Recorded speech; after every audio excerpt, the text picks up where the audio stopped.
ये सोमनाथ के पास स्थित रहस्यमयी बाण गंगा की कथा का त्वरित सार है।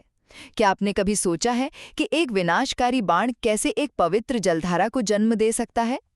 तो ये कहानी है गुजरात के प्रभास क्षेत्र में बहने वाली बाण गंगा के जन्म की, जो हमें सीधे भगवान कृष्ण के धरती पर बिताए अंतिम पलों से जोड़ती है और दिखाती है कि ये जगह आखिर इतनी खास क्यों है। चलिए इसे एक टाइमलाइन की तरह समझते हैं। पहला, भगवान कृष्ण का आगमन। मान्यताओं के अनुसार कृष्ण ने अपने अंतिम समय के लिए इसी शांत इलाके को चुना था। अब जरा सोचिए, ये कितनी दिलचस्प बात है कि जो भगवान पूरे ब्रह्मांड को चलाते हैं, उन्होंने अपनी आखिरी लीला के लिए बिल्कुल इसी जगह को क्यों चुना।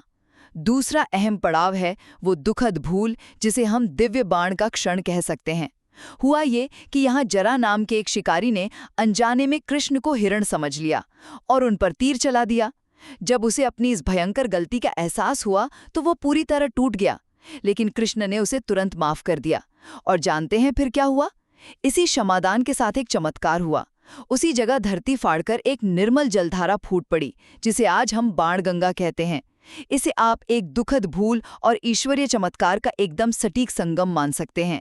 अंत में हमें समझना होगा कि आज ये स्थान पापों से मुक्ति दिलाने वाला एक बड़ा तीर्थ क्यों है। ये सिर्फ सोमनाथ मंदिर का हिस्सा नहीं है। मान्यता है कि इस जल में स्नान करने से मन का भारी बोझ हल्का होता है। सोचने वाली बात है ना? अगर एक शिकारी को उसकी इतनी बड़ी गलती के लिए तुरंत माफी मिल सकती है, तो इस पवित्र जल में डुबकी लगाने से क्या हमारे मन का बोझ सच में हल्का नहीं हो जाएगा?